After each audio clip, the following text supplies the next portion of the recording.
प्रकृति का कर्ज क्या? माँ का कर्ज चुका सकते हो क्या? माँ का कर्ज चुका सकते हो क्या? नहीं चुका। चाहे कोई सन्यासी हो चाहे कोई हो, माँ को साष्टांग दंडवत करके महाप्रभु चैतन्य देव ने कहा था कि माता सची से कि अगर हम अपने श्रीअंग की चमड़ी उतार कर आपकी पादुका बनाए तो भी हम आपसे ऋणी नहीं हो सकते माँ। तो ये जगदम्बा है, ये जगत अम्बा है प्रकृति। परमात्मा पिता है और प्रकृति माँ है। हम इससे ऋणी तभी हो सकते हैं जब हम परमात्मा प्राप्त हो जाए, तो हम प्रकृति से मुक्त हो जाएंगे। मना कष्टान इंद्रियाण, जो प्रकृति स्थान कर सती वो परमात्मा स्थान आ जाए तो हमारा सब काम, सब ऋणों से मुक्त हो जाएंगे। मातृ ऋण, पितृ ऋण, देव ऋण, ऋषि ऋण, सब ऋणों से मुक्त हो जाए यदि भगवत प्राप्ति हो जाए। और भगवत प्राप्ति नहीं हुई तो फिर पुनरपि जननम पुनरपि मरणम, इसी की गोद में बार बार जन्मना मरना, सुअर कुत्ता जो भी बनाए बनना पड़ेगा, जन्मना पड़ेगा। प्रकृति के बंधन से मुक्त होना है, प्रकृति के ऋण से मुक्त होना है तो परमात्मा की प्राप्ति अनिवार्य है। भगवत प्राप्ति के बिना इससे मुक्त नहीं हुआ जा सकता। भगवान श्री कृष्णचंद्र जी ने एकादशी स्कंद में भागवत में कहा है कि जो मेरा भजन करके मेरे को प्राप्त कर लेते हैं वो समस्त ऋणों से मुक्त हो जाते हैं। तो समस्त ऋणों में ये भी प्रकृति भी आ गई, यही है ना प्रकृति।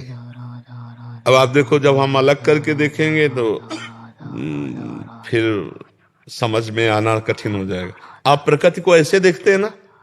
नहीं, ऐसे देखो, ये भी तो प्रकृति है। पांच भौतिक ये प्रकृति है, ये हम थोड़ी है, हमारा स्वरूप थोड़ी है। ये तो प्रकृति का रचा हुआ स्वरूप है। जो हमारा स्वरूप है वो परमात्मा स्वरूप है, भगवद अंश है। तो उसको तो देखा नहीं।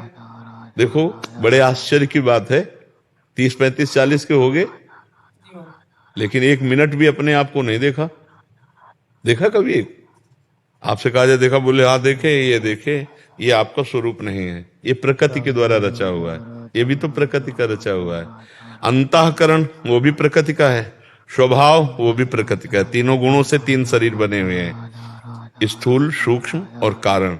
जो इन तीनों शरीरों का लाग त्याग करके परमात्मा में स्थित होता है वो जीवन मुक्त होता है ज्ञान मार्ग में।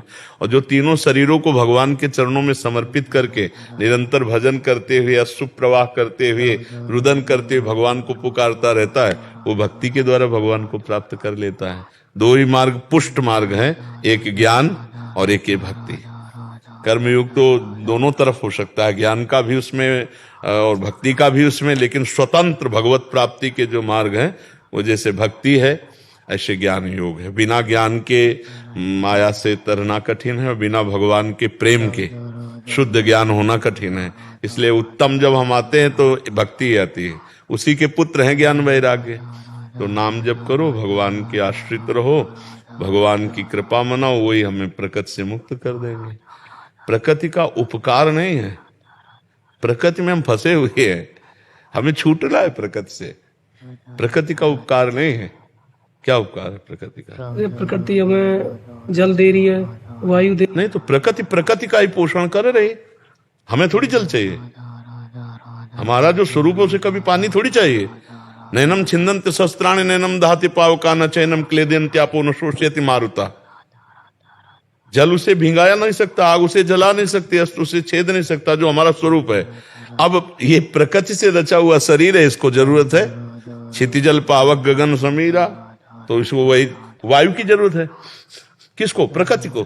मेरे को थोड़ी जरूरत है। बोले मैं वायु नहीं लूंगा तो मर जाऊंगा, नहीं, मैं अविनाशी हूं। अभी यही तो ज्ञान नहीं जाना, यही तो सत्संग नहीं किया ना।